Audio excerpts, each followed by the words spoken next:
श्रियकान्ताय कल्याणनिधये निधयेतिनाम् श्रीवेङ्कटनिवासाय श्रीनिवासाय मङ्गलम्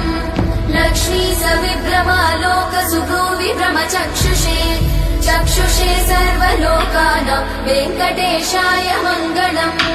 श्रीवेङ्कटाद्रिशृङ्गाग्रमङ्गलाभरणाग्रये मङ्गलानां निवासाय श्रीनिवासाय मङ्गलम् सर्वावयव सौन्दर्य सम्पदा सर्वचेतसां सदा सम्मोहनायास्तु वेङ्कटेशाय मङ्गलम् नित्याय निरवध्याय सत्यानन्दचिदात्मने सर्वान्तरात्मने श्रीमद् वेङ्कटेशाय मङ्गलम् स्वतः सर्वविदे सर्वशक्तये सर्वशेषिणे सुलभाय सुशीलाय वेङ्कटेशाय मङ्गलम् परस्मै ब्रह्मणे पूर्णकामाय परमात्मने प्रयुञ्जे परतत्त्वाय वेङ्कटेशाय मङ्गलम् आकालतत्त्वमशान्तमात्मनामनुपश्यताम् अतृप्त्यमृतरूपाय वेङ्कटेशाय मङ्गलम् प्रायस्वचरणौ पुंसां शरण्यत्वेन पाणिना कृपया दिशते श्रीमद् वेङ्कटेशाय मङ्गलम् दयामृततरङ्गिण्यास्तरङ्गैरिव शीतलैः अपाङ्गैः सिञ्चते विश्वम् वेङ्कटेशाय मङ्गलम् स्रग्भूषाम्बरहेतीनां सुषमावहमूर्तये सर्वाद्रिशमनायास्तु वेङ्कटेशाय मङ्गलम् श्रीवैकुण्ठविरक्ताय स्वामि पुष्करिणीतटे रमया रममाणाय वेङ्कटेशाय मङ्गलम् श्रीमत्सुन्दरजामातृमुनिमानसवासिने सर्वलोकनिवासाय श्रीनिवासाय मङ्गलम् मङ्गलाशासनपरैर्मदाचार्य पुरोगमै सर्वैश्च पूर्वैरचार्य सत्कृतायास्तु मङ्गलम्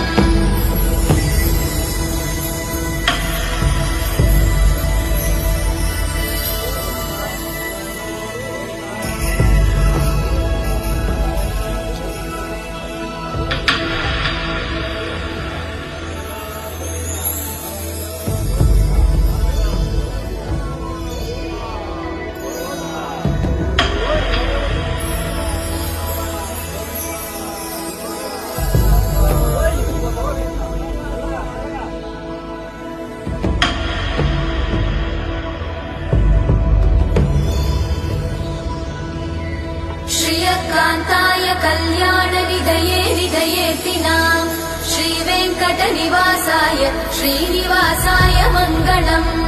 लक्ष्मी सविभ्रमालोकसुभ्रूविभ्रमचक्षुषे चक्षुषे सर्वलोकानां वेङ्कटेशाय मङ्गलम् श्रीवेङ्कटाद्रिशृङ्गाग्रमङ्गलाभरणाग्रये मङ्गलानां निवासाय श्रीनिवासाय मङ्गलम्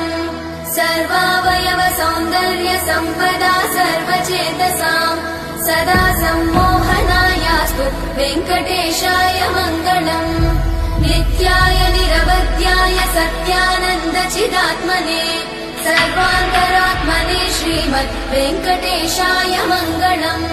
स्वतः सर्वविदे सर्वशक्तये सर्वशेषिणे